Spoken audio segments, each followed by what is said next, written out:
Okay, magkasugot salamat po Sir Jong. The word of God is alive and powerful, sharper than any two-edged sword, piercing even to the dividing asunder of the soul and the spirit, and of the joints and the marrow, and is a critic and thoughts and intents of the heart. Hebrews 4:12. All scripture is God-breathed and is profitable for doctrine, for reproof, for correction, for instruction in righteousness, that the man of God might be mature, thoroughly furnished unto all good works. 2 Timothy 3:16-17.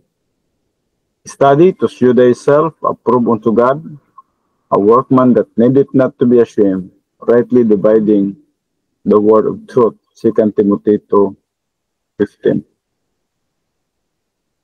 Okay, so welcome na sab sa bag-o na to nga pagtuon karon sa libro sa Hedonism, no. So din na kita sa pagtuon sa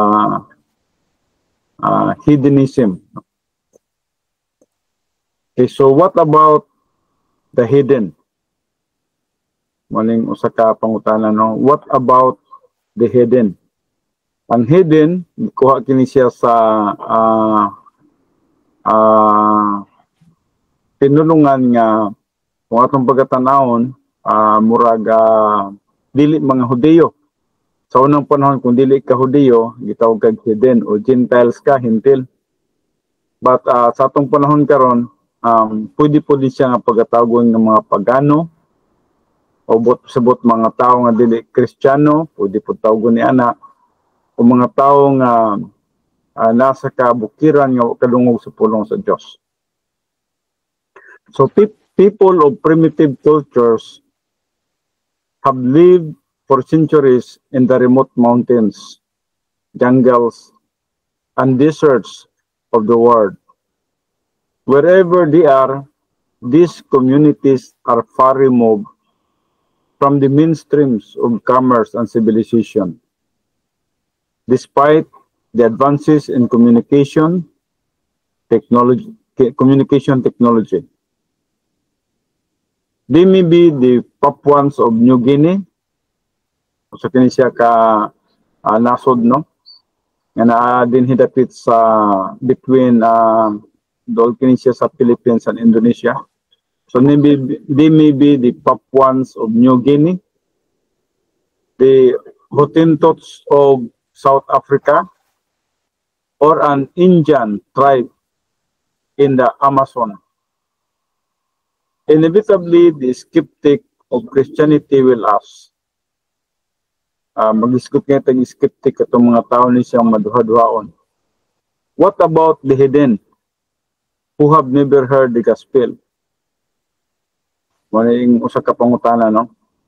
How can these people decide for or against Jesus Christ? If the skeptic truly wants an answer, he should ask, what about those who apparently have never heard the gospel? So, dili ito dapat tong what about the hiddens, no? So, ang dapat dire, how can these people, or how about the hiddens who never heard the gospel? How can these people decide for or against Jesus Christ? So, morning sa gitawag diri, the skeptic truly wants an answer, he should ask. So, what about those who apparently have never heard the gospel? Although he may be ignorant of the facts of worldwide evangelism, the underlying implications of his question is clear. God is unfair. Murag nga nino ang tumong sa iyang pangutana. How can a loving God condemn anyone under these circumstances?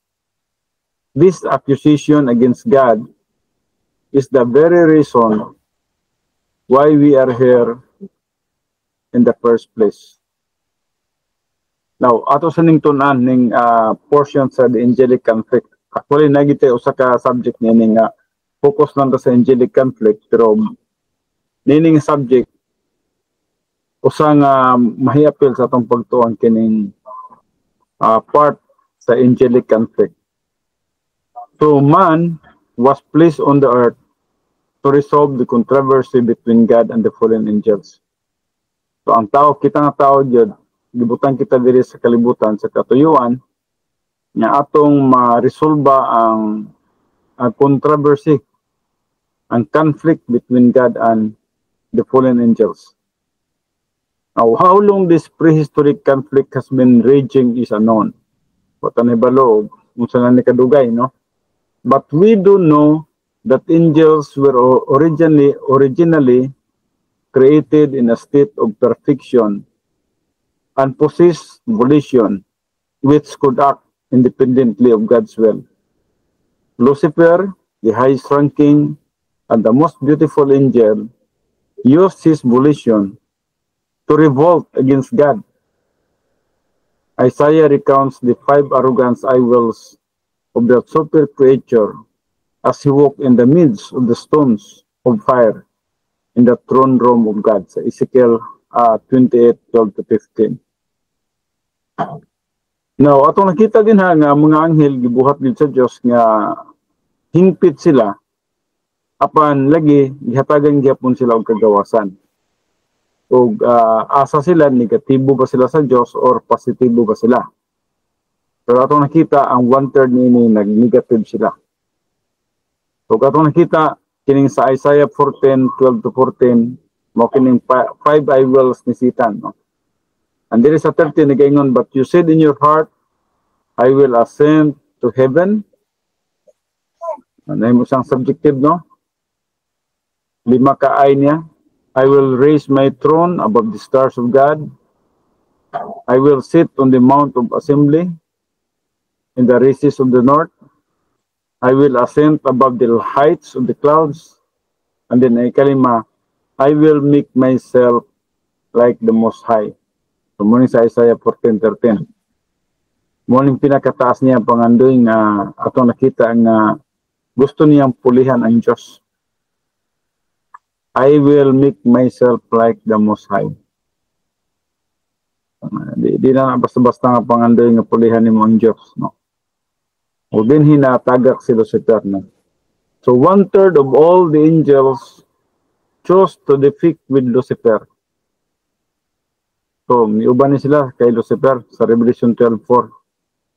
From that time on, 2 categories of angels exist. So, nahitabo na nga duha na ka grupo sa mga anghel.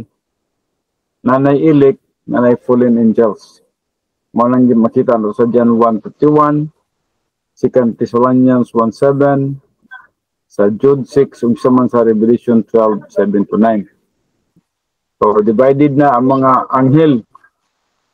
Nanay mga gitawag na to nga elect angels na po'y fallen angels. At some point, before the creation of man, a trial was held. So, at some point, before the creation of man, a trial was held in which God sentenced Lucifer or Satan and all of the fallen angels to the lake of fire. It's Matthew 25:41. O bisa man sa Revelation 20. Since the sentence has yet to be executed, we can conclude that the case was upheld. Kadali lang ha.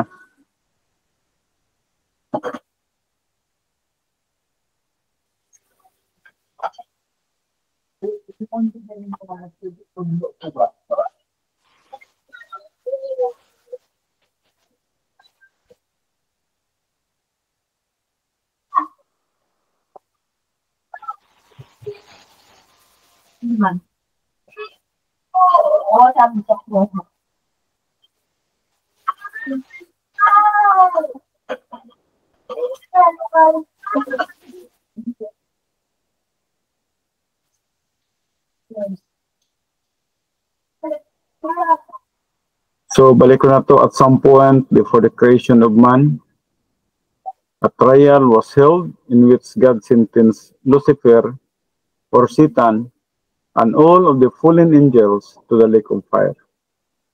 Matthew 25:41, ang bisa man sa Revelation 20.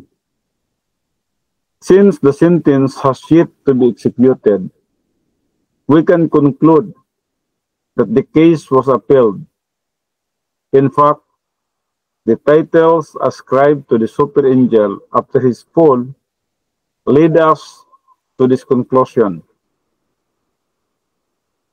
Satan and Diabolos, or Diabolos, the devil, mean adversary, accuser, attorney, one who goes to court and appeals the Zechariah 3:1-2.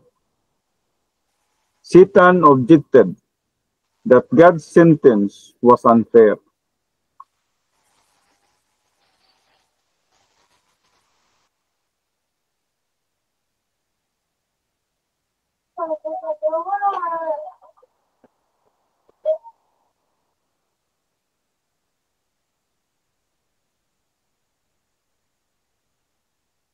So how can a loving God cast his creatures into the lake of fire? He impugned the character of God. Therefore, to answer Satan's appeal, God brought a new type of creature on the scene. So he created lower than angels, so Psalms 8:3-5, bisa man sa Hebrews 2:7. So muna ning gibuhat niya ang tao. Mankind would be the extinction and resolution of the heavenly conflict. Like the angels, humanity was endowed with free will, and that free will would be tested to see whether man would choose for or against God. Consequently, man would come under the close scrutiny of both the elect and fallen angels. Job 2:1-3, Luke 15:7, Luke 15 verse 10, o bisa man sa 1 Corinthians 4 verse 9. So human history will demonstrate to Satan and his fallen minions that all of God's decisions are perfectly just and right, consistent with all the attributes of his essence.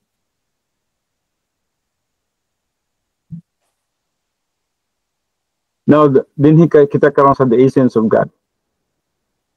Derived from the Greek noun ousia, or essence. No? So essence is the intrinsic nature of something.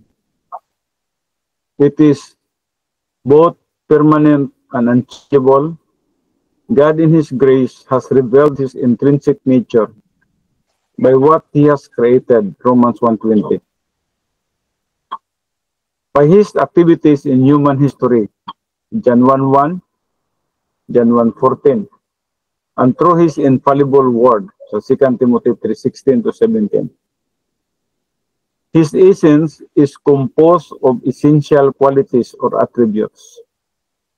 These attributes, characteristics of God, work in complete coordination and prevent any compromise of his character. God the Father, God the Son, and God the Holy Spirit are one, in essence, having identical attributes and are co-equal and co-eternal. The attributes of God. God is love, 1 John 4:16. The love of God is the absolute virtue and benevolence of his thinking. His love exists with or without an object. He does not fall in love, begin to love, or fall out of love. His love is rooted in every bit of truth and knowledge that resides in his perfect absolute existence. God's love can never be separated from his other attributes.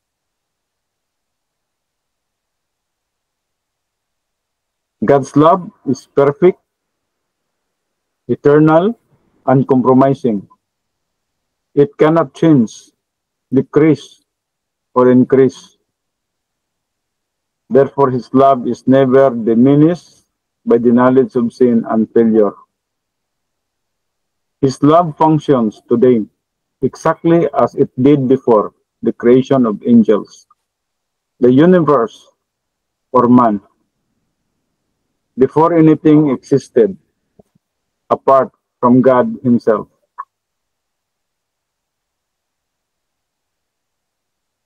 Furthermore, God always seeks the highest and best for the objects of his love, Ephesians 2:4-5. But God is not a sweet, soft-hearted guy who would acquiesce to anything in the name of love. His love can never be partial, biased, sentimental, or emotional. Romans 2:11. God's eternal, infinite, and immutable love is inseparably united with his integrity. God is absolute righteousness and perfect justice. His righteousness and justice make up his holiness or integrity. God loves his own integrity. His loves, righteousness, and justice. The earth is full of the loving kindness of the Lord. Proverbs 33:5. Now, righteousness.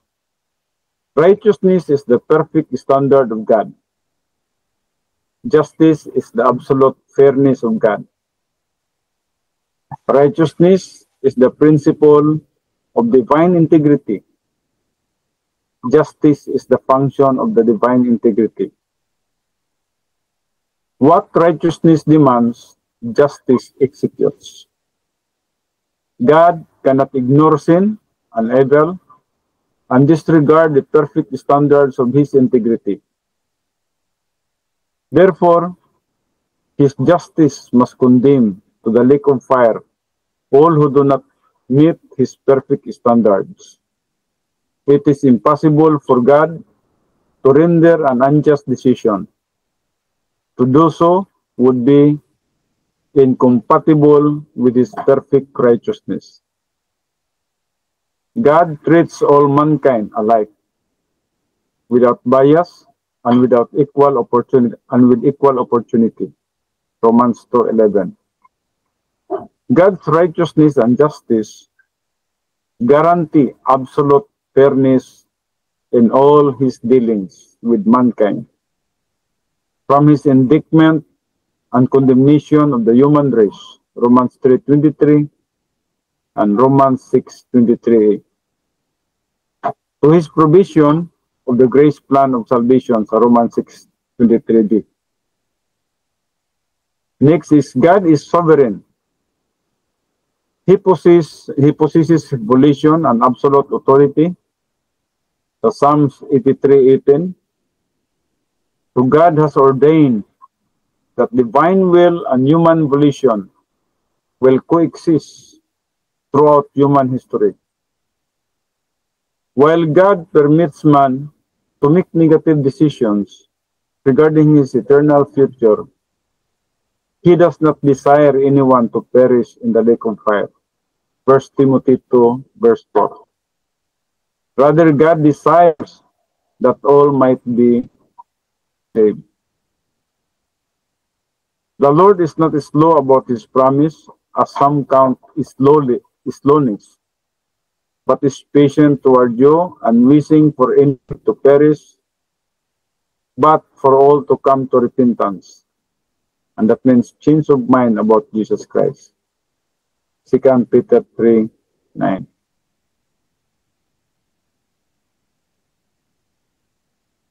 With knowledge and wisdom, God has always known all the knowable simultaneously. He knows everything about Acts 1:24.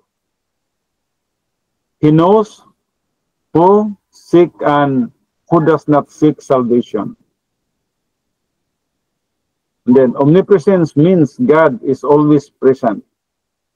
To So God is everywhere. So in nature, in history, in all the affairs of mankind.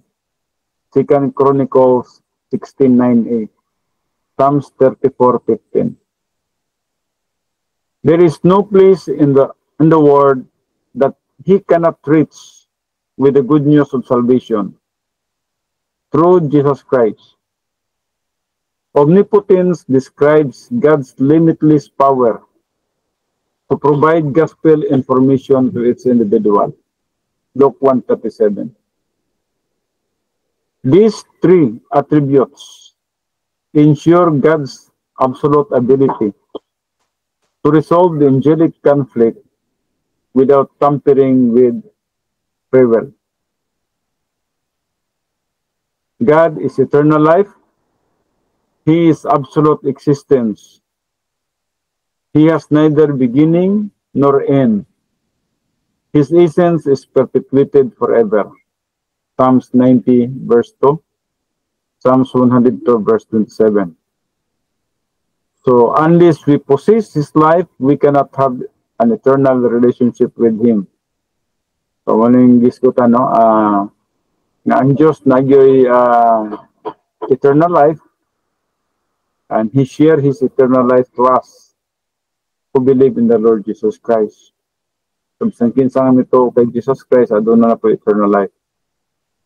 So morning sa John 10:28, and I give eternal life to them, that means to believers, and they shall never perish, and no one shall snatch them out of my hand. So John 10:28. So everyone who believes in the Lord Jesus Christ share the life, the eternal life from God. So God is immutable. The same yesterday and today, yes and forever. Sa Hebrews 13:8. Umpisa man sa Malakay 3:6 o James 1:7-10. Therefore, it is impossible for God to change his character to accommodate any creature, whether angelic or human. In eternity past, God formulated one plan for the salvation of man, and his immutability guarantees his plan in salvation will never change. Psalms 33 verse 11. There is only one way of salvation. Acts 16:31a, believe in the Lord Jesus and you shall be saved. One way lang ang kaluwasan, no? And that is to believe on the Lord Jesus Christ. Because God is immutable, he is faithful. Lamentation 3:22-23. His offer will never be withdrawn as long as a man lives on earth. Hebrews 6:17-19. God is not a man that he should lie. Numbers 23:19a. God is absolute truth. The veracity of God guarantees the truth of his word and promises. He has promised to reveal himself in every generation. In the hope of eternal life with God, who cannot lie, promised long ages ago. Titus 1:2, Hebrews 6:18. He will never go back on his word. God means what he says, be it the gracious offer of salvation on the one hand, or the warning of condemnation on the other. He who believes in the Son has eternal life, but he who does not obey, that means does not believe the Son, shall not see life, but the wrath of God abides on him. John 3:36. Therefore, when we consider the characteristics of God, God's essence, there can be but one conclusion. God is absolutely fair. When Satan sinned and revolted, God's decision to sentence him and all the fallen angels to the lake of fire was compatible with all of his attributes. especially his love. Satan had not counted on the love of God, providing every aspect of the solution to man's sin problem. Romans 5:8. This irrefutable evidence of God's love is his answer to Satan's appeal and Satan's ultimate undoing. For God so loved the world that he gave his only begotten Son, that means uniquely born Son, that whosoever believes in him should not perish but have eternal life. John 3:16.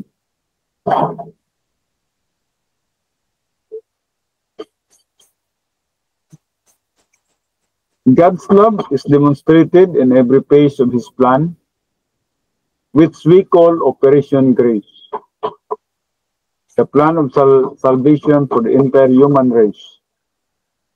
Grace is all that God is free to do for mankind, based on the saving work of Christ on the cross. In eternity past, God knew all of our sins, and his righteousness condemned them.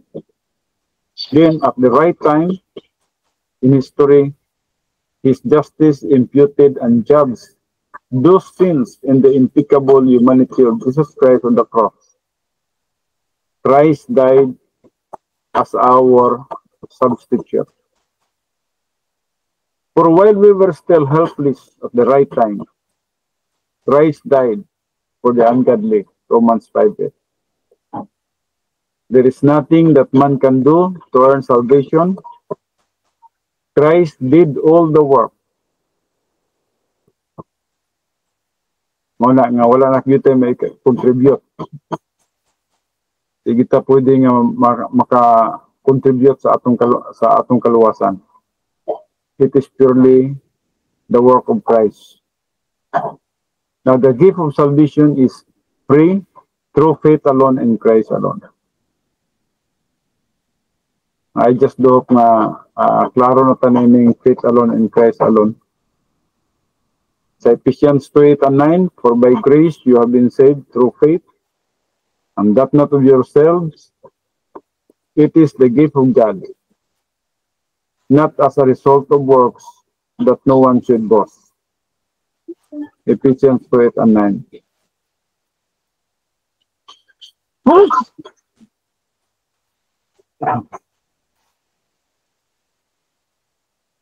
From generation to generation, God's gracious offer of salvation is made available to every member of the human race, regardless of geographical location, isolation, circumstances, or linguistic barriers.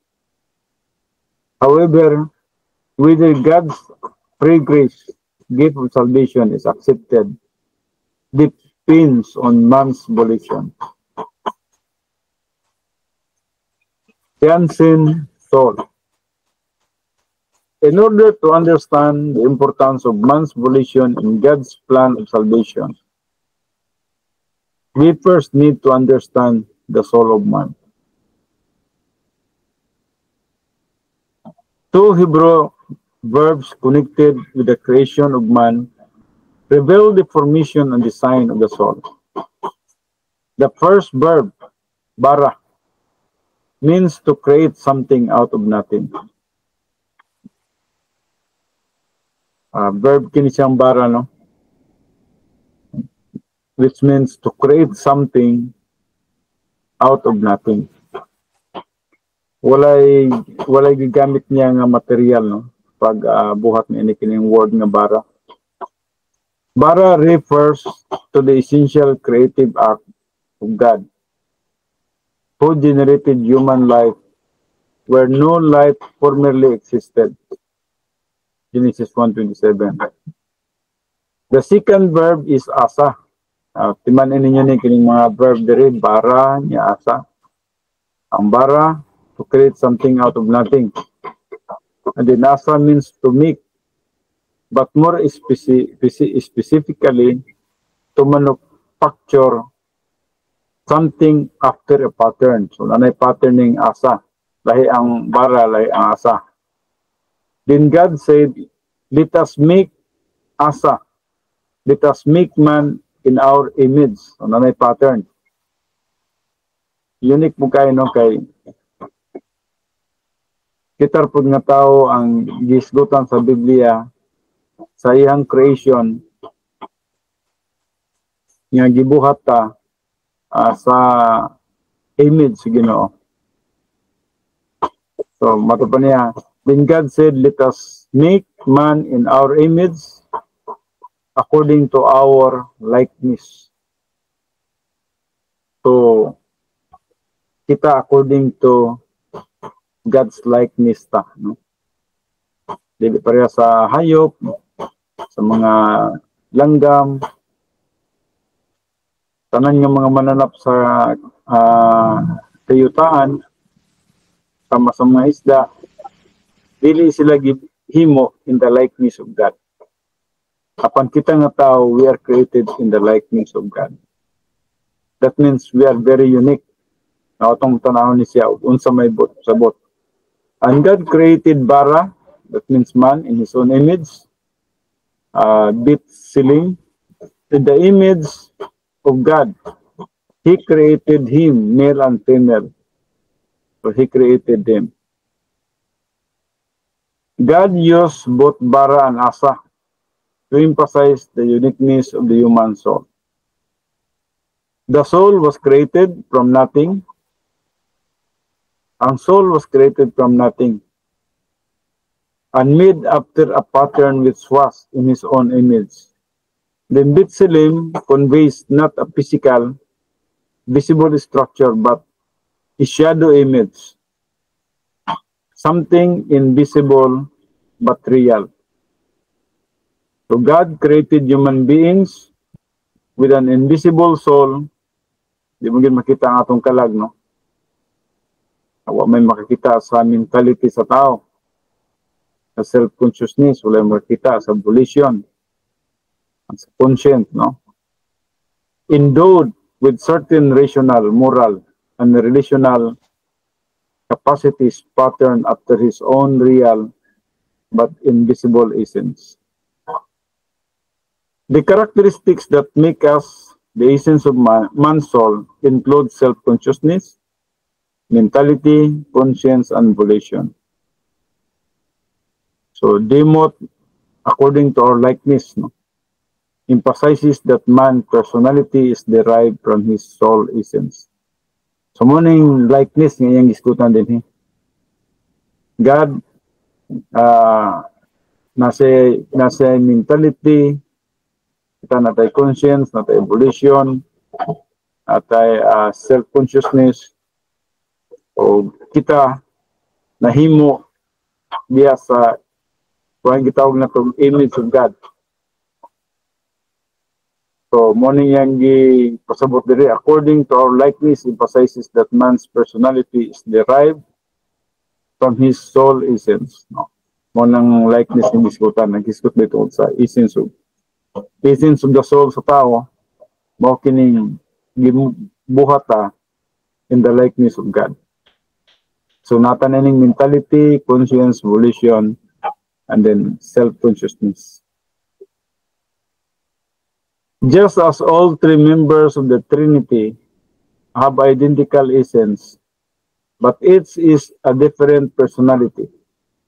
So all members of the human race have the same essence of soul, yet each is a different personality. Although man's soul essence is inferior to God's perfect essence, his soul is the element that establishes his superiority over creatures. Of all God's earthly creation, no other is said to be made in His image. The mechanics for the creation of soul life are clearly revealed in Genesis 2:7.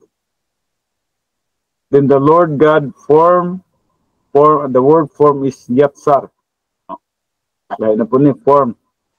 Na created, bara, na asa, and then there yatsar.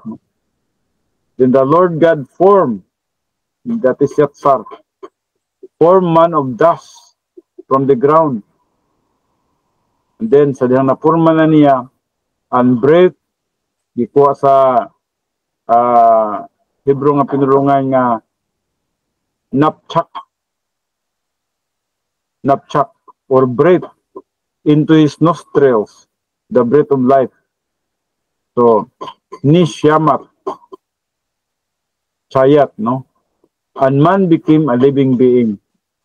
Sa ito ba, dili day diritso no nga sa dihang gipurma ta, nahimo din tang living being, no? Dili. Sa dihang gipurma pa ta, pinagi sa pinagi sa yuta, giform ta, yatsar. Sa dihang napurma ta, wala pa tayo kinabuhi dito. Pero sa dihang ang Diyos, ihatang giginhawaan sa iyang ilong, the breath of life, dinha pa nahimo nga living being ang saka binuhat sa Diyos nga giumol niya gikan sa abog. So na-process, giumol sa niya, gipurma sa taniya, gikan sa yuta, ug kadang napurma na, gihatagan niya og kinabuhi, pinagi sa paghuyop, diya siyang ilong. O ang tao na himong living being, o nipis or chaya. So Yatsar, the formation of the human body. Ano? Yatsar form the formation of the human body from the dust of the ground. Describes the original divine creation of biological life. The verb naphak translated breath into, so resulting in nasyamat, chaya, the breath of life. Mo nagiginhawaan ta niya, no? Disim gyapon sa usa ka bata pagkahimugso niya, paglabas gid niya sa taguang kan sa inginahan, giginhawaan gyapon sa Dios the breath of life. So paints a verbal picture of incorporeal soul life bestowed directly by God. So matag kinabuhi sa tao, ang Dios ang nagginhawa niya na through his sovereign gitawag na tong sovereign purpose. Until God exhaled his breath or soul life into the first human body, Adam could not be a nipis chaya. That means a living being or a human being. Hangtod nga wala giginhawaan sa Dios ang katong giumol gikan sa abog o gikan sa yuta, wala pa ito mahimong human being. Apan sa iyang ginhawaan, ito pa nahimong human being ang tao. So this pattern continues for all of Adam's descendants. God still creates soul life and imputes it to biological life, creating human life at the moment of physical birth. So muna kung sa inyo ganina, the same principle, ang usa ka bata nga napas sa sulod sa iyang tiyan, wala pa din hay gitawag na to og imputation sa gitawag na to human life. Ang imputation of human life nagsugod gyud sa dihang natawo na siya. Kato gitawag to siya biological life, no? Katong napas siya sa taguangkan sa iyang inahan. Resulta to sa lalaki ug babae, binhi sa lalaki ug babae, so gitawag siya biological life. Apan pagkahimugso niya to, dito nagiginhawaan sa Dios, pinagi sa iyang sovereign rights, no? Sovereign na purpose nga iyang gihatagan og kinabuhi amo sa kabata. So din nagsugod ang human life, no? Sa dihang giginhawaan sa Dios. The imputation of human life at physical birth. Sa Isaiah 42:5, ug bisan man sa John 1:3. or Colossians 1:16. So God creates the soul of every human being for His own glory. Isaiah 43:7. Wala gyud yung purpose nini, no? For His own glory. So, but man can choose not to glorify God. Wala. Ang tao, pwede siyang dili mo pili sa Diyos. Dili mo himaya sa Diyos. It is this free will in the soul of man that is the battleground of the angelic conflict. Muna karon ang gitawag na itong battleground of the angelic conflict. Bisan tinuod, gihimo sa Diyos ang tao, giyatagan siya soul life or human life, apan nagyapon siya pagpili. Wala gihapon gipugos sa Diyos ang tao o kinsa iyang pilion. Sama gihapon kang Lucifer, si Lucifer sa diyang gibuhat si Lucifer, usa siya ka perfect being. Apan gihatagan siya og pagpili, either pagpili sa positive that means pagtuo sa Diyos, pagsunod sa Diyos, or negative. Mo ang dili pagtuo sa Diyos o dili pagsunod sa Diyos. Kung atong nakita nga si Lucifer, negative siya. Sama sa tao usab, adunay tao gibuhat sa Diyos, gihatagan og human life, gihatagan og soul life, at the moment of physical birth, apalala kaniya ang volition, nagyapon niya ang pagpili kung positibo ba siya sa Diyos o negatibo ba siya sa Diyos. Dinhi kita karon sa independent volition. God created a human will which can act independently of himself. Had a man created without the freedom to make his own choice for or against God, there would have been no parallel to the case of Satan and the fallen angels, and no resolution of the angelic conflict. Botip sabot nga kung wala taghatagan o kagawasan sa Diyos, if there is no freedom to make our own choice for or against God, none, there would have been no parallel to the case of Satan and the fallen angels. Murag wala naghatag og gitawag na to resolution sa case ni Satan sa fallen angels. Apan natong nakita din ha, ang gitaan tagkagawasan sa katuyuan, nakita ang mahimong saksi ngadto kang Lucifer ug sa mga demonyo nga bisan gibuhat ta og ubos og jutay sa anghel, apan sa gihapon pwede ta nga mopili positive toward God o pwede po itong mapili negative toward God. So, God placed Adam in perfect environment on the earth and provided for his every need. Provided ta, no? Sa tanan nga Panginoon. In fact, before gibuhat ang tao, ang Diyos nag-prepare na daan og pagkaon. Anay, gibuhat na niya ang kadagatan, ang kayutaan, nanay mga isda, nanay mga animals, nanay mga vegetation, nanay mga prutas. Kadin ang tanang tao well supplied na sa diyang ibutang na niya ang tao sa kalibutan. So in order that his volition might function, there had to be a test. Mao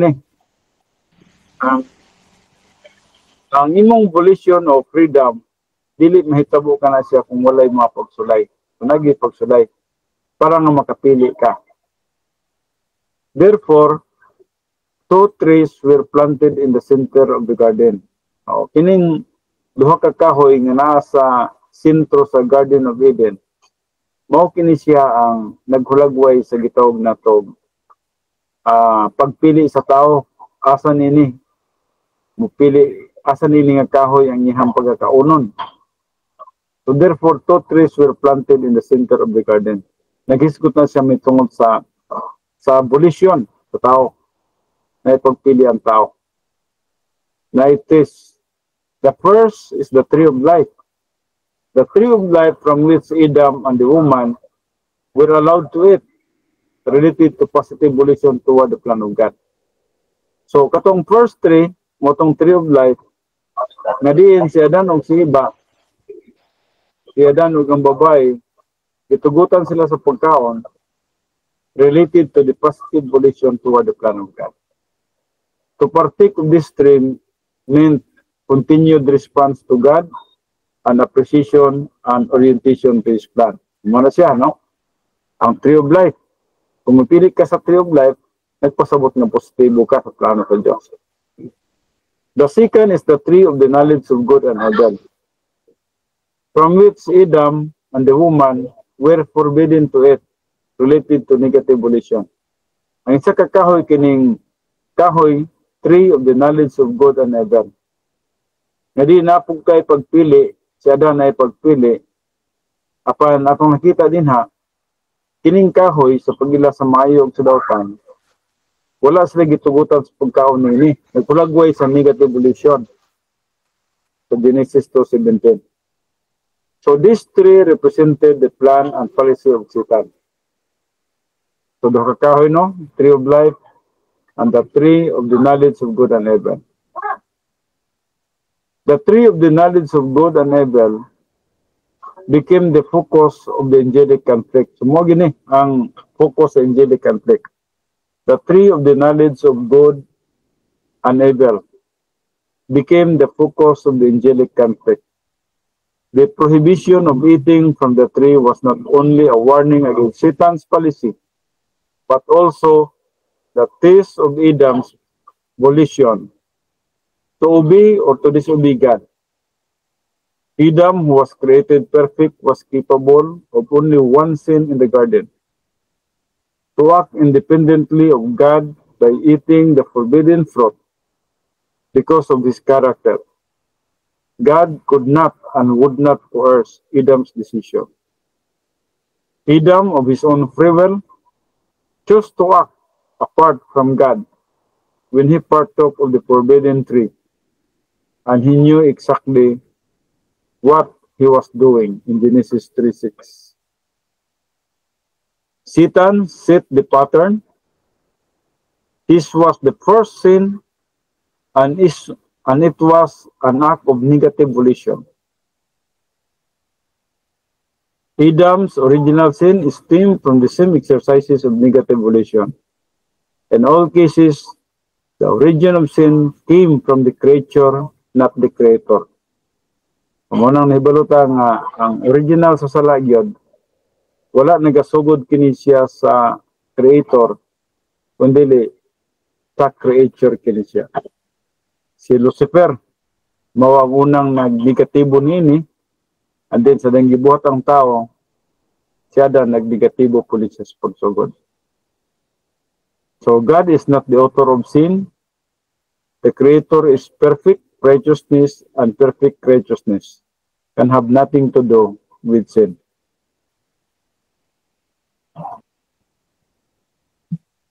So dito karon sa the consequences of Adam's decision. The moment Adam ate from the tree of the knowledge of good and evil, he acquired the sin nature, to which his first sin was immediately imputed sa Romans 7:8 to 20, Romans 8:3-4, ug sa Ephesians 4:22. The result was spiritual death, separation from God, Romans 6:23. His human spirit was lost. His body and soul continued to operate, but under the control of the sin nature. So, muna yung hitabo sa ilahan, no?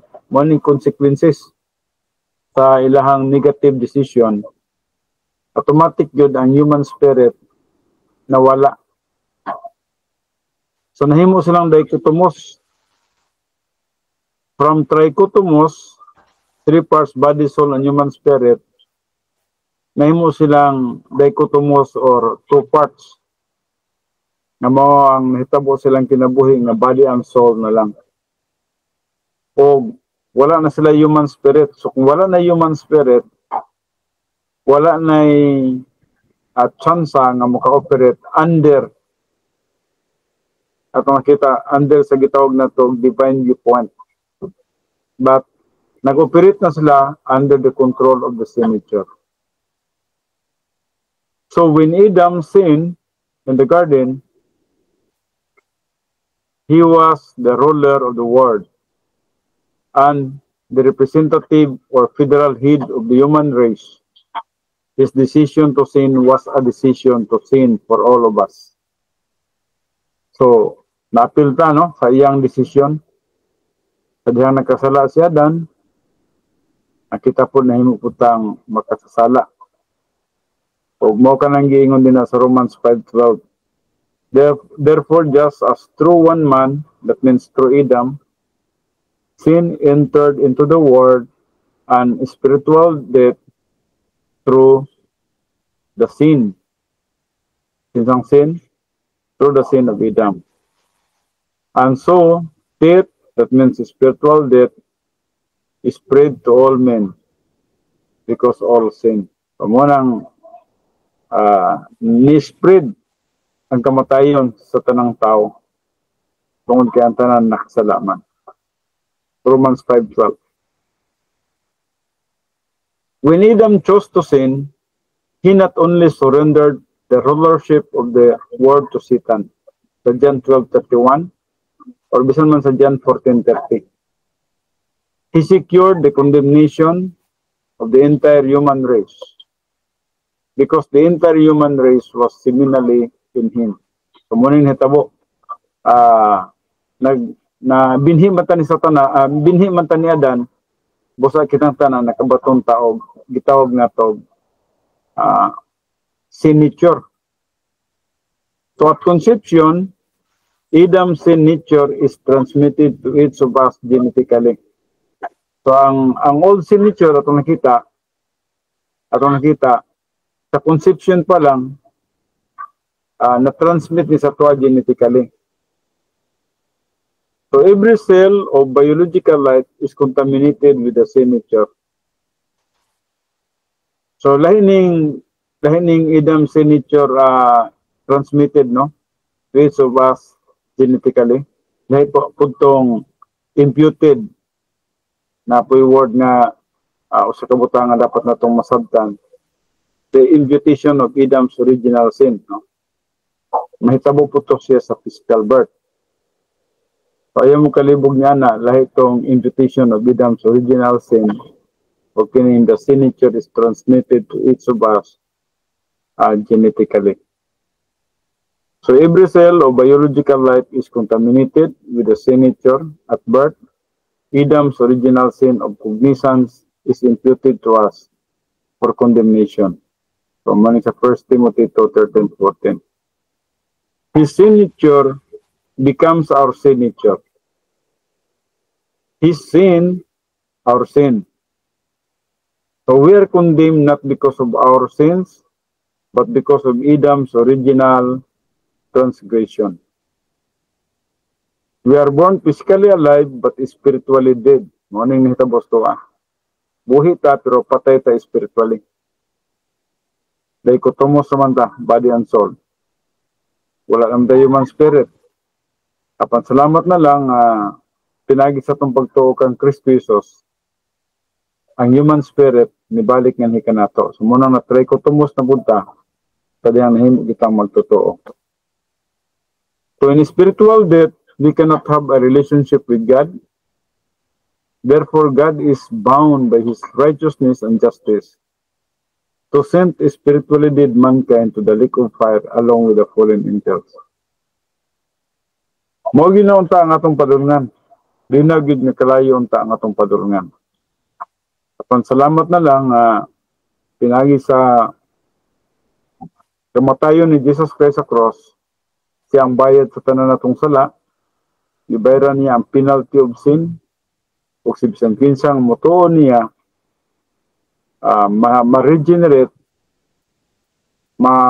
mabalik ang human spirit, ma-born again, maluwas, o yes, mahimo siyang makalikay sa linawong kalayo o makauban siya sa Dios sa kinabuhing dayon. So, therefore God is bound by His righteousness and justice to send spiritually dead mankind to the lake of fire along with the fallen angels. Although the imputation of Adam's sin might seem at first to be unfair, it in fact represents the genius of God's grace plan. Condemnation must precede salvation. So because Adam chose spiritual death and passed it to his progeny, the entire human race is made a candidate for grace. So, nahimumantang natakdan, nahimumantang nakaangkon sa nabuhat ni Satanas, nahimumantang makasasala. Pero ang atong nakita din ang human race pod, atong nakita, nahimo siyang adunay option, nahimo siyang kandidato alang sa grasya. Kung tuta sa gibot ni Jesus Christ sa cross, natay kaluwasan. So morning gitawag na to strategic victory. When the second person of the Trinity came walking in the garden, and that is the Lord Jesus Christ, Adam and the woman attempted to hide themselves. Tago-tago na ni si Adam ug ang babae. But no one can hide from the omniscient, omnipresent God. Walay makatago sa pagkamangyalamon o sa bisan asa nga lapit na ang Diyos. Sa katago. Adam and the woman were simply manifesting their condition of spiritual death. Kung pasabot nga na sila'y patay na sila spiritually, na sila'y kahadlok, na sila'y kaulaw. Now, Jesus Christ broke the silence called Adam from his hiding place and began to question him. Out of this interrogation and the subsequent sentencing of all the offending parties, a Savior was promised.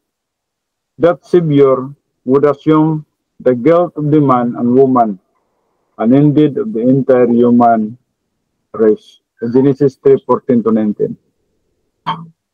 In the status quo of spiritual death, Adam faced a second test of volition. A new tree. Morning ikaduhang pagsulay ni Adam. Sa permerong pagsulay niya, nabagsak siya. Nipili siya sa pagkaon sa kahoy nga ginadili, sa kahoy sa pag-ila sa mayog silautan, o itong primero niyang pagpili, napakya siya. And by now, God gave him the second test of volition. Kung sa man siya nga test of volition, a new tree.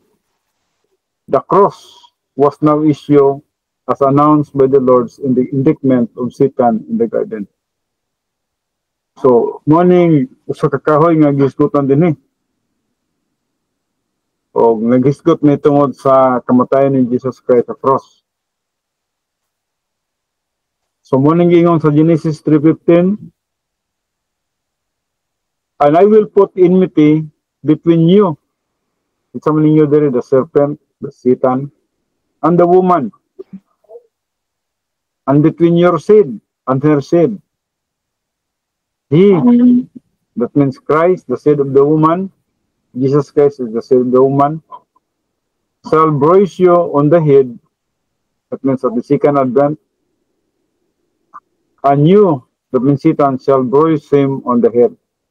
Atong nakita Christ at the cross, at first advent.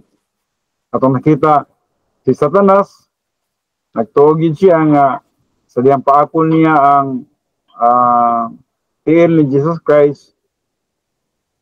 Mo na to, magbadawgo na siya. Tumotong cross, first advent. Pero, atong nakita, ang Ginoo po si Jesus Christ po, iha pong dugmukon ang ulo sa bitin. O kung saan man madugmok ang ulo sa bitin at the second advent. Before the millennium, sa dili pa magsugod si Jesus Christ sa 1,000 years na paghari, Mo nang panahon nga si Satanas ibalhog ni Jesus Christ ngadto sa abyss. Pagabilangguon siya sa bottomless pit sulod sa usa ka libo ka tuig. O sa human sa usa ka libo ka tuig, ipagawa siya pero i-transfer po dito sa eternal lake of fire. Muna no, ang panagna sa Genesis 3:15. Actually, wala pa ni mahitabo ang kang Satanas nga din dugmukon ng iyang actually atong nakita din ha dito sa cross pildi na si Satanas. Kay wa man siya kibalo nga mo dito yung kapildihan. Pero ang pagkulong niya dito pa mahitabo sa pagsugod sa millennium. Then ibalhog siya sa bottomless pit. So there will always be enmity between grace and evil, between God's plan, represented here by the woman, and Satan's plan, represented by the serpent.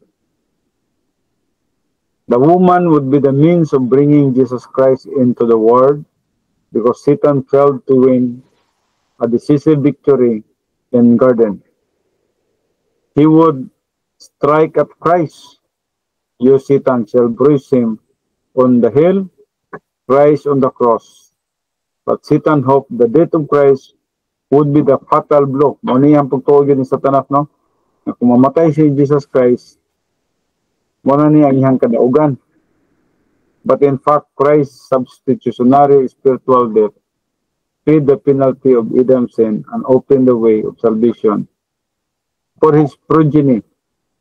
So Jesus Christ won the strategic victory of the angelic conflict. So dinhi, na-blunder si Satanas diri, no?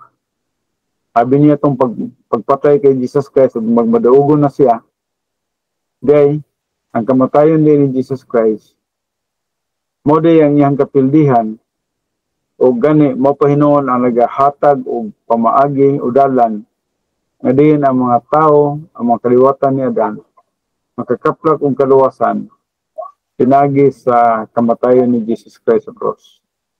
O kung ang usa ka tawo motuo sa kamatayon ni Jesus Christ sa cross, ang may bugtong paagi alang sa atong kaluwasan, nan kita mamaluwas. Mo na siya ang good news. The work of Jesus Christ on the cross. The resurrection, ascension, and vision of Christ hails the Lord as the victor in the first phase of the strategic victory in the angelic conflict. Those who have believed in Christ in the church age are identified with the second stage of the strategic victory by returning with Christ in resurrection body. The ultimate victory is also stated in our verse. He, that means Christ, shall bruise you, O Satan, on the head, and refers to the time when all fallen angels will be removed from the earth and cast into the lake of fire. Matthew 25:41. Ito na po na siya after the great white throne judgment. So lahi po itong itambog sila ni Satanas sa bottomless pit. Before the millennium po ito siya. So there is no way Satan can win. Wala gipamagi nga din si Satanas magmadaugon siya. Now atong tikapuning unlimited atonement.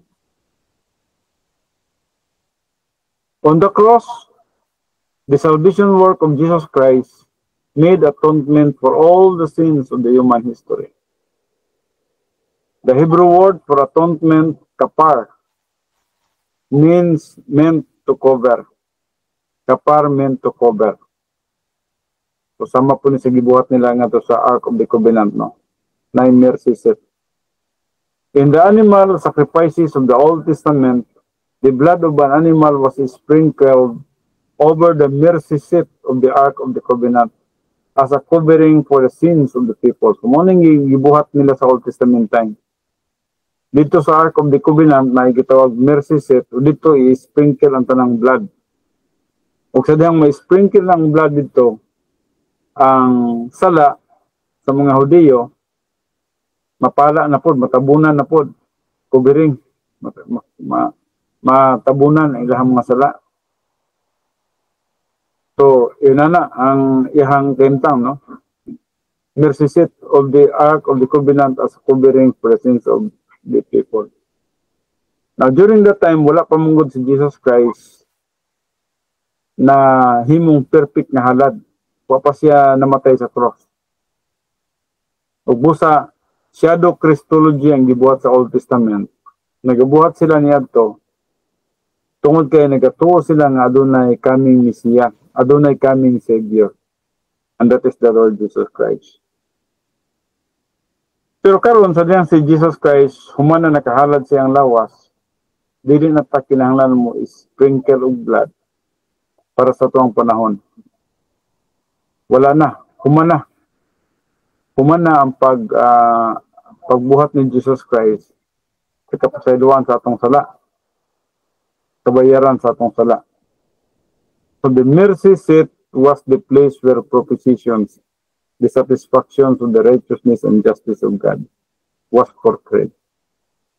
At ang nakita, ang buhaton na lang sa tao, dili pa man mo epekto ang forgiveness kung dili pagatuuhan, kinahanglan gyud nga tuuhan si Jesus Christ.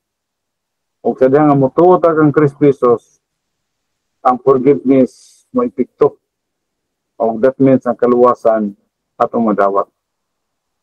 So this animal sacrifice was a foreshadowing of the future efficacious sacrifice of Christ for all mankind. Katong ilang gibuhat sa Old Testament time, wala to siya a foreshadowing the future.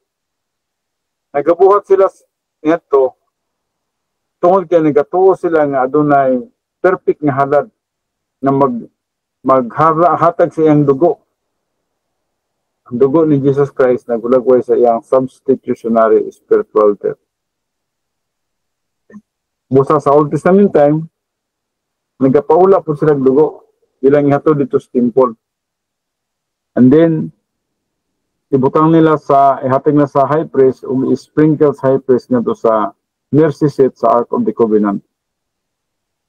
So, kato siya, kadihang nana sa ibabaw sa mercy seat, naato na, no? Natabunan na ang mga sala. So, karon pod, natabunan na ang mga sala tungod sa kamatayan ni Jesus Christ sa cross. So, in the New Testament, the Greek word for propitiation, New Testament, is hilasterion. But it also means mercy seat. Hilasterion is also means mercy seat. In Romans 3:25. And even in Hebrews 9:5, na cross-reference Hebrews 9:11-12. So God's righteousness and justice were satisfied by the blood of Christ on the cross. And that, just remember, the blood of Christ on the cross talks about his substitutionary spiritual death. His salvation work covered the sins of all mankind. Masa daw? Ang iyang salvation work, check it ang nag-work sa salvation, ha? Covered the sins of all mankind. Now, Operation Grace extends salvation to all men. No member of the human race is left out. The idea that Christ's atonement is limited only to those who believe or the elect is unfounded. Nabi nagtudlo ini, no? Ang Christ's atonement daw is limited only to those who believe. But no, it is not, no? Kinahanglan masabtan nato ni nga ang atonement ni Jesus Christ is unlimited. Gitawag ni unlimited atonement. Ang tanang tao niya na gibayaran niya ang tanang penalty sa sala sa tao dito sa cross. Pero bisag gibayaran niya, ang iyang bayad wala epekto sa dihang dili pagatuuhan. Mo nang importante gyud ang tao nga motuo sa buhat ni Jesus Christ sa cross. Mo na bantayan nato, mo na tinuod ni gospel, no? Ang tinuod ni gospel ang kamatayan ni Jesus Christ sa cross. Christ died for those who would not believe as well as for those who believe. So unlimited atonement ang gibuhat ni Jesus Christ. Dili ning idea kay kini limited atonement usaran ni ka idea sa usa ka theologian. And we don't believe on this idea, no? We believe that Christ's death on the cross was unlimited. It is for all of us, members of the human race. Ug busa bisan kinsa nga mutog mudawat kang Jesus Christ, pwede siyang mailakip sa gitawag nato plano sa Dios ug kaluwasan. For the love of Christ controls us, having concluded this, that one, that means Jesus Christ, died for all. So pag yung died for all, that's unlimited atonement. Dili lang is katong mga mituo lang. Died for all, that means human race. Therefore all died. 2 Corinthians 5:14. So just remember that the death of the Lord Jesus Christ on the cross is unlimited atonement. Dili lang kay sa mga magtotoo lang o sa mga pinili, kundi para sa tanan. Notice the important phrase. One died for all. Christ died for everyone because everyone is born under divine condemnation. The greatest demonstration of God's love for mankind is the condemnation of all mankind by the divine righteousness and the judgment of the impeccable humanity of Christ on the cross. If God the Father had not imputed the sins of the entire human race to Christ and judged them, there would be no chance for salvation or the forgiveness of sins. Tinodin ka na, no? Kung wala like Kristo, na diin, nag-angkon sa tanan natong mga sala o tanang mga sala sa katawan sa kalibutan, na diin, gihukman siya nga to sa cross, wala gid kita chance sa kaluwasan. Wala gid kapasaluan ng atong mga sala. Kasi, ang standard mong sa Diyos para sa kaluwasan, taas kayo. Balik ko na ko. Ang standard sa Diyos para sa kaluwasan sa tao is taas kayo. Buti pa sabot nga dapat na kay perfect righteousness. Dili ka makasulod sa langit kung nakay sala. Nakay usa ka sala, di ka kasulod sa langit. Dili pwede mo tipon sa Dios ang usa ka tawo nga adunay sala.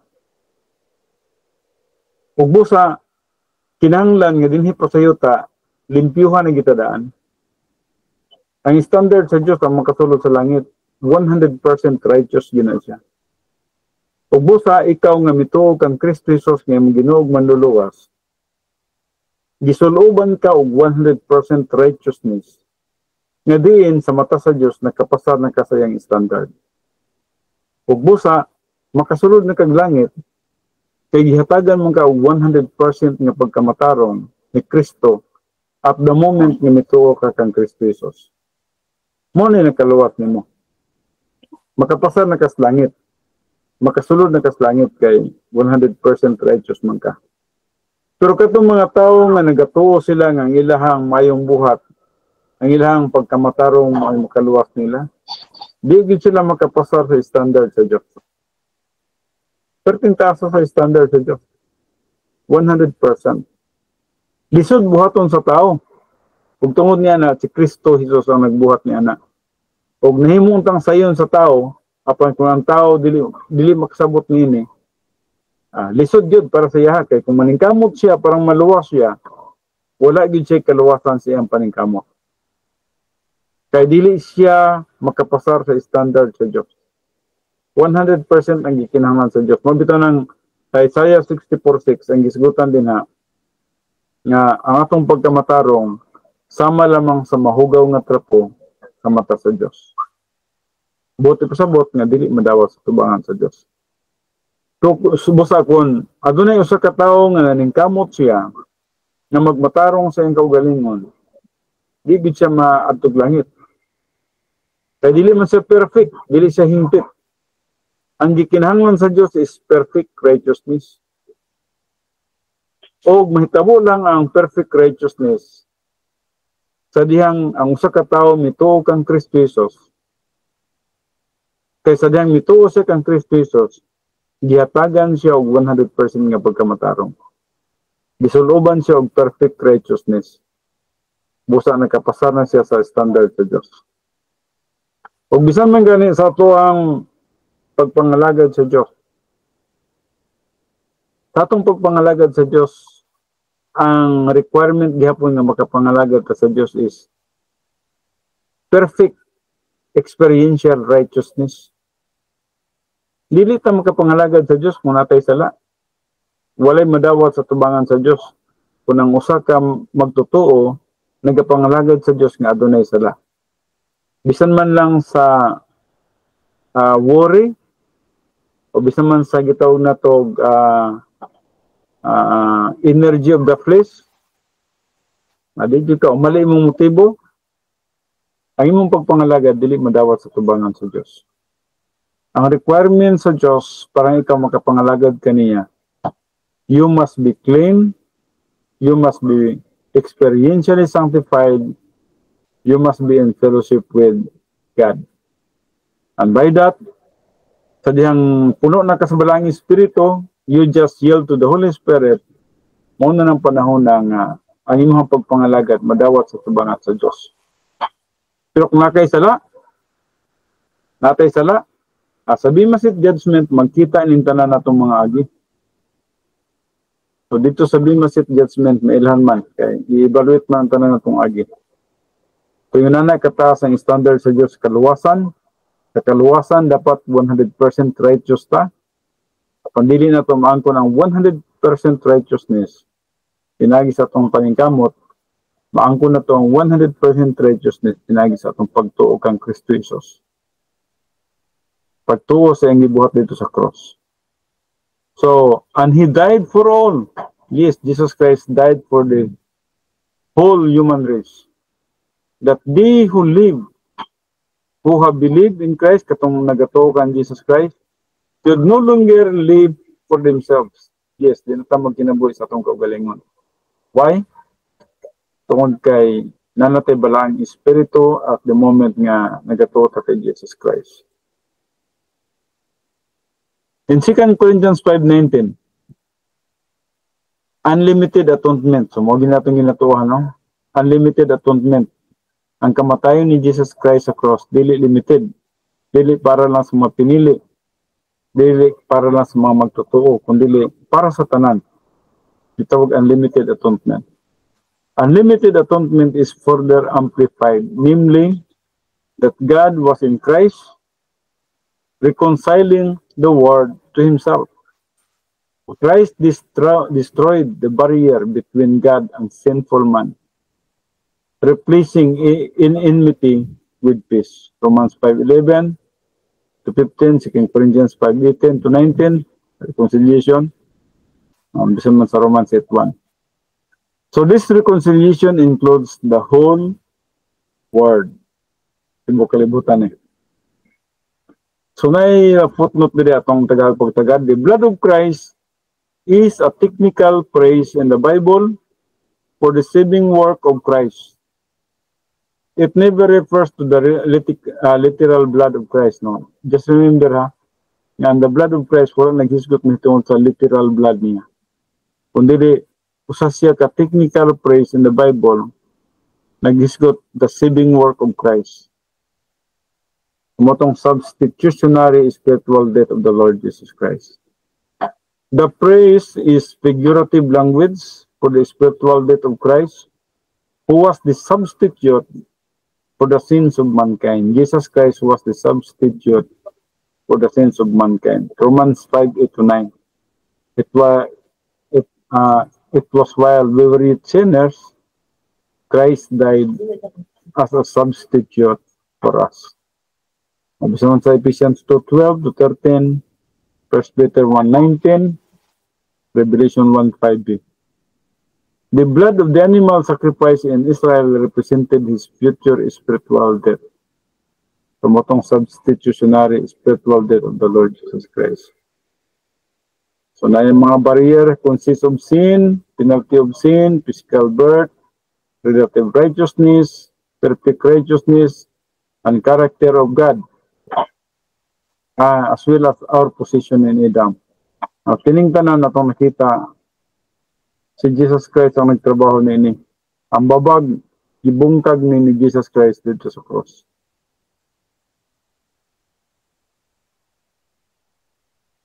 So, muning sa 1 John 2 to, ang propitiation, no? And he himself is the propitiation for our sins. That means believers, and not for ours only, but also for those of the whole world. That means also all unbelievers. When Jesus Christ died on the cross as our substitute, the righteousness and justice of God were propitiated or satisfied. So natagbaw ang pagkamatarong sa Dios mamo yang standard ato nakita mo ning standard sa Dios gid no. Kinahanglan 100% matarong ka. So kung nituog kang Jesus Christ gihatagan ka 100% nga pagkamatarong, busa ang hustisya sa Dios natagbaw na. Manila, okay ka na. Kasulod na kang langit, luwas ka na. Makauban na ka sa Dios. Nganuman, you have passed the standard of God, which is holiness, perfect righteousness. So, more lang na siya, no? The cross was the courtroom scene in which Christ was sentenced to pay the penalty for all of our sins. He endured the cross as a ransom for our eternal salvation sa 1 Timothy 2:6. The death of Christ redeemed every human being from the slave market of sin and delivered each one to the freedom of grace. Romans 8:2, Ephesians 1:7. This unlimited atonement does not imply that all men are saved, but that salvation is provided for all. Mamuni pong una soban, ako muna pastor, luwas na ditang tanan, dili po rin nana. Bisan tinuod nga gibayran ni Jesus Christ ang tanang sala sa cross, mo nang gitawag unlimited atonement. Bisan tinuod gibayran ni Jesus Christ ang tanang sala sa cross, wala na pasabot nga luwas na itong tanan. Ang tao kinahanglan nga mopili gihapon. Ang buti pasabot ning unlimited atonement, atong nakita din ha, nga God provided for all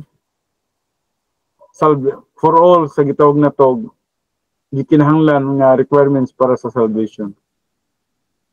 Salvation is provided for all. Mo na ibot sa unlimited atonement.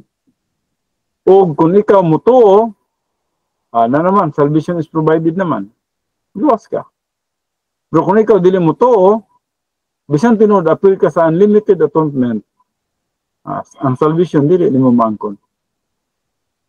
Ang salvation maangkon lamang daw sa katawo nga mituog kang Kristo Jesus, ingon nga yang Ginoo ug manluluwas. Sumula nyo na, ang buhat sa cross lang yun ang magkaluwas na to, ha? Ayun na, pagdugang-dugang diha. Wala na ilang buhat. Ang buhat ni Jesus Christ natapos sa cross. Wala mingon siya, it is finished. So dito ba, nahuman ang buhat ni Jesus Christ sa cross.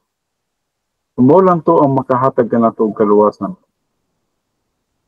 For it is for this we labor and strive, because we have fixed our hope, fixed our confidence on the living God, who is the Savior of all men. So Jesus Christ is the Savior of all men, especially of believers. So 1 Timothy 4:10, nagiskutan. Christ is the Savior of all men in the sense that He died for all men. No? Siya ang Savior sa tanan. Mabito nang walay usa nga makamahay sa malabot nga mga adlaw. Bisan man sa mga dili magtotoo, ang sao man na pagmahay nga gibuhat naman ni Jesus Christ ang tanan. Ang iyahan naman lang nga, imong tuuhan siya, imong pagadawaton siya. Wa man mo sige tuuhan. Wa man mo sige dawat, imong manluluwas. So, ano hitabo? Mablame ba nimo siya? Nagibuhat naman niya ang tanan. Ang iyang dulat sa imuha nga, imuha na lang siyang tuuhan, ingon niya imuhang manluluwas.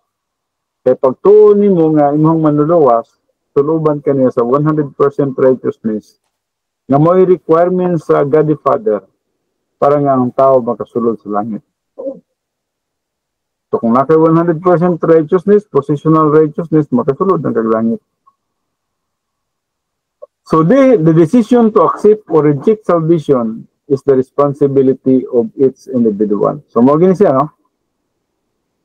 The decision to accept or reject salvation is the responsibility of each individual. Mo na nga dito sa gitawag na itong efficacious grace, ang imong decision importante kayo. Pero ang kaluwasan nga gibuhat sa Dios, iya hatong trabaho may epekto sa dahil nito ka. So ang buhat sa Dios may nakaluwas, may epekto sa dahil ikaw nito. So how does man become aware of this good news? How does he recognize his need for salvation? How can he desire a relationship with God of whom he has no knowledge? Mga pangutanan eh. So dito tayo sa God's consciousness. God consciousness also turned the age of accountability. Mo ning panahon na naka sa age of accountability. Nakahibalo na ka nga there is God. Nakahibalo na ka nga dapat mo tuo ka nga adunay Dios. Dapat mo tuo ka kang Kristo Jesus. Mo ning God consciousness or the age of accountability. The age of accountability is the point in time when an individual is capable of recognizing the existence of a supreme being. Romans 1:19-20. Kining Romans 1 naghisgot gini siya nga once nga nakay positive nga nakita, bisan man lang sa imong mga nakita nga kabukiran, mo ka nga naagi magbubuhat niini ba? O sa kalangitan sa diyang magtanaw ka sa mga bituon nga daghan kaayo, hindi ka naagi magbubuhat niini ba? Kana siya naghulagway sa positive volition. So kung positive ka, trabaho sa Dios nga makadungog ka sa mayong balita. So is able to understand the gospel mo ni makasabot ka sa gospel 1 Corinthians 15:3-4 and become responsible for his own positive or negative volition toward God. So just remember na 1 Corinthians 15:3-4 naghisgot ni siya sa maayong balita. Unsa ka maayong balita nga si Kristo Jesus gilansang sa cross, gibayran niya ang tanan natong sala, ug sa daan kita motuog modawat kaniya, magkakaplag kita sa kinabuhing dayon. So God consciousness is the result of thought and reasoning, the mentality of the individual comprehending facts and drawing conclusions upon which to act. The specific age this occurs varies among individuals and depends on several factors including IQ, geographical location, and education. In some cases, the point of God consciousness might not be reached until the late teens or early 20s. Mao gining kasagaran. To make it sure, at the age of 10, amo na yung panahon na naka sa age of accountability. Pero ayaw pagsalig nga age of 10 ha, pwede ba yan mag-9, pwede pa ni mag-8, pwede pa ganyan ni mag-7. Pero ang atuwa lang dere, ang pinakaklaro yun, at the age of 10, makasabot na yun ka. Makasabot na ang usa ka bata. Pwede na siya mutuo sa Diyos. But what about those people who die before reaching God consciousness? Muna sa kapungutanan na po, no? But how about those people who die before reaching God consciousness?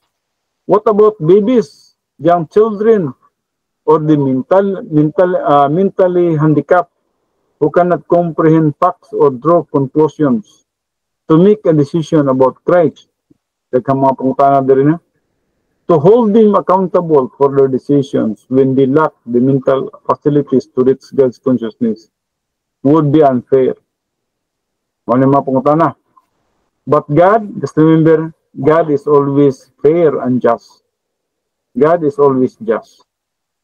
Since every member of the human race is condemned at birth and Jesus Christ died as a substitute for the entire human race, the love of God is free to secure in heaven the eternal future of those who never reach God's consciousness.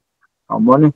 Katong mga bata nga wala mabot sa God's consciousness, ang Diyos nagka-secure na og langit alang kanila. Fair man ang Diyos, dili man pwede ang Diyos unfair. Wapagani kaabot sila sa age of accountability, o siguro na may problema ang ilahang mentality kay sa bata pa na problema sila. So, yan na, dili sila makasabot. So, safety sila. So, sumala pa sa 2 Samuel 12:15, siya sa 23. So, any member of the human race who dies before reaching accountability is automatically saved. Kung namatay silang mapamabot sa age of accountability, halimbawa, ang bata, pag labas niya sa iya tagwang kansinahan, ibutang nato niya na, midagan lag 1 week niya namatay, luwas. Midagan og 1 year namatay, luwas. Pag-abot niya og mga 5, 6, luwas pa siya na kung pa siya mabot sa age of accountability. Pag-abot niya og 7, siguro naabot na siya sa God's consciousness. So, required na siya, kinahanglan na siya mutuo. Kung mo-reject. Kung mutuo siya, luwas. Kung mo-reject siya, di siya luwas. Pero ang pinakasiguro at the age of 10. So, any member of the human race who dies before reaching accountability is automatically saved. So, ang atua, kung mayo ang ihang panghuna-huna, and then miabot na siya og 20 anyos, niya wala gyud siya mutuo kang Christ Jesus, nan wa siya kaluwasan. Pero kung siya sa iyang pagkahimugso, mentally retarded siya. Miabot na siya og 10 years old, mentally retarded yun. Miabot og 20, mentally retarded yun. Miabot og 30, mentally retarded yun. Kana siya is, gitawag na to og safe. Kaya ang Diyos lagi fair man. Ang Diyos lagi patas man. Ang Diyos, God is just. Okay, so atong tiwason kini the mechanics of God's consciousness ni. Asa ba ta? Tiwason ba no? The mechanics of God consciousness mo ni siya no. There are 3 basic systems of perception by which the human mind acquires information. No? So kung maabot na siya sa God's consciousness, mao na ning tulo ka mga basic systems of perceptions na pwede siyang makasabot. Una, empiricism. Empiricism determines reality through observation or experience, especially of the senses. Maning empiricism. Makakita na siya, makadungog na siya, o pwede na siyang makasabot. Then rationalism determines reality through reasons, which is the supreme authority in matters of opinion, belief, or conduct. And then number 3 is faith. Faith determines reality through confidence in the authority or veracity or another. Naibalo kita din nga ang ato agad is pagtuok, no? Although during your life you rely on all 3 systems to determine facts and gain knowledge, faith is a fundamental means of comprehension. For example, in learning geography, your teacher may have said, there is a land called England. Para sa to agad, giingnan tag England, mito ba puta nga nagi England no. Kamo nakaadto naman siguro mo Amerika kung may nakaadto ka Amerika no. Ako man jud ko nakaadto ka Amerika pero mito jud ko ano adunay Amerika. So there is a land called England. There is a land called Japan. Siguro nakaadto Japan. There's a land called America. Siguro nakaadto Amerika. Ug mituotan niya na. You had neither been there nor seen the country. Yes, pagkaabot dito, kita ng nasura, yet you believe England existed because you trusted the authority and veracity of your teacher. Mituutang, adunay England.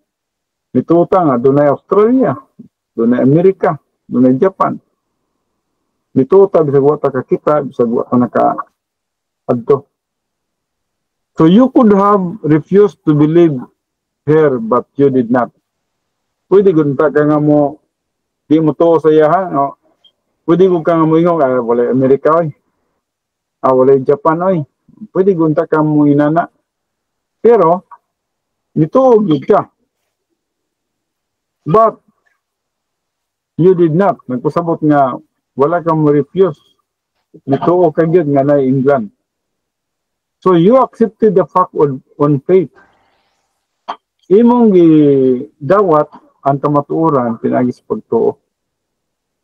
So perception by faith is a normal means through which you assimilate information, even though you may eventually verify these facts through empiricism or rationalism. Inana no? Manang pagtuo. So there are a number of rational approaches whereby the human mind can come to the point of God's consciousness. These are theistic arguments which move past the range of human experience and beyond the sphere of material knowledge to consider the infinite. While these are arguments contribute a theoretical basis for the existence of God, they are no substitute for faith and the self-revelation of God in the Scripture. Number one, the religious argument. God exists because men universally believe in Him. Kamo ni mga religious argument. Adunay Diyos because men universally believe in Him. Among all people and tribes on earth, there is a concept of the divine which manifests itself in some form of worship. Man's religious instinct indicate the reality of a supreme being. Next is number two, the moral or anthropological argument. The soul of man contains both volition and conscience, and has the ability to distinguish right from wrong. Una, moral, no? Nakay ability to distinguish right from wrong. The very existence of man's moral nature suggests the need of a higher being who has set the standards for right and wrong. Indeed, the structure of human society is based on the recognition of virtue, truth, and morality. A material, ungoverned universe can know nothing of moral values and distinctions apart from the absolute righteousness of a supreme being. Number three, the ontological argument. Ontological, no? Since the human mind possesses the idea of a perfect and absolute being, kung nakatay idea, no? Of a perfect and absolute being, such a being must exist. Apart from the religious and moral tendencies previously considered, the existence of God is a necessary idea to the human mind. Beyond the relative which man measures, there is the absolute that gives character or value to the relative. Number 4, the teleological arguments. Teleological, the observations of the structure of the universe indicates the need for a designer.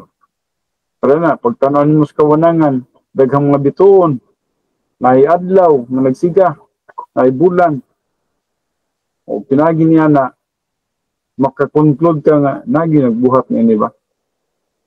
Nagi designer niya ini, kaya ka nga, Diyos gud ang nagbuhat niya ini.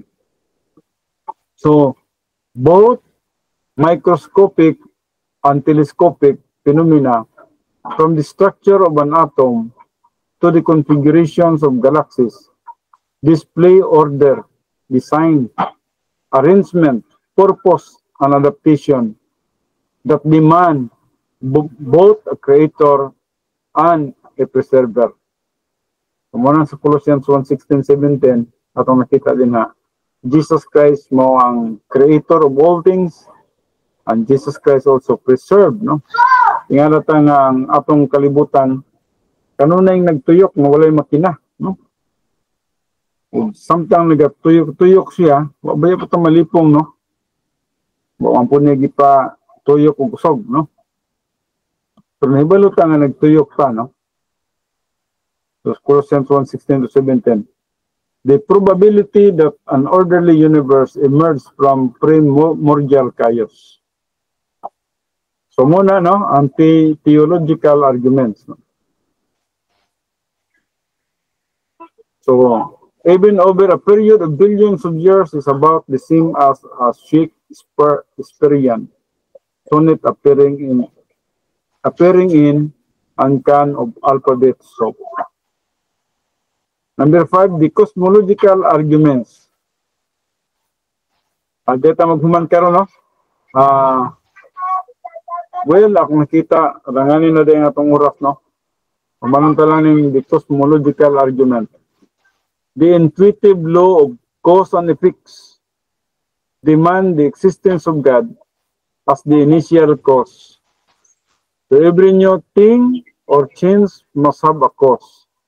In no sense can the universe be its own cause.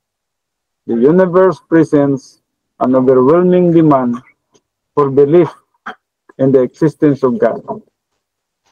Romans 1:20. So kung sa man ang mga butang nasilip na to, nakita na to, naobserbahan na to, dinha nagsugod ang atong God's consciousness. Kung sa diha nga adun na tayo positibo, na panghuna-huna, ang Diyos magpadala ka na to o magwawali sa tuspulong sa Diyos, nga diin ang gospel mapresenta nga to sa usa ka positibo nga tao. Kung nga pinagi niya na ipasabot sa balangin Espiritu through His common grace, ug sa diyang moto ang usa ka tao, ang efficacious grace mo epekto sa iyang kinabuhi. So pinagi niya na mangko niya ang saving grace. So connected ang tulo, no? Gikan sa common grace, efficacious grace, o sa saving grace. Sige na lang kadyot, mag-ampo ta. Amahan na mo nga Diyos, salamat sa panahon yung gihatagan ni kanamo sa 2 ka oras nga pagtuon. Salamat sa imong grasya, sa imong gagmag, sa imong kaayo. Ginauli na mo ang tanang pagpasalamat, pagtaig, paghimaya nga kanimo. Kasi man imong pagsustain kanamo, paghatagan na mo maing panglawas, maing kondisyon. Padayon nga pagtuon sa imong pulong. Father God, ginauli na mga tanong pagpasalamat nga nagkanin. Pinagi lamang sa pangalan ni Kristo Jesus, atong Diyos at atong manluluwas. Amen.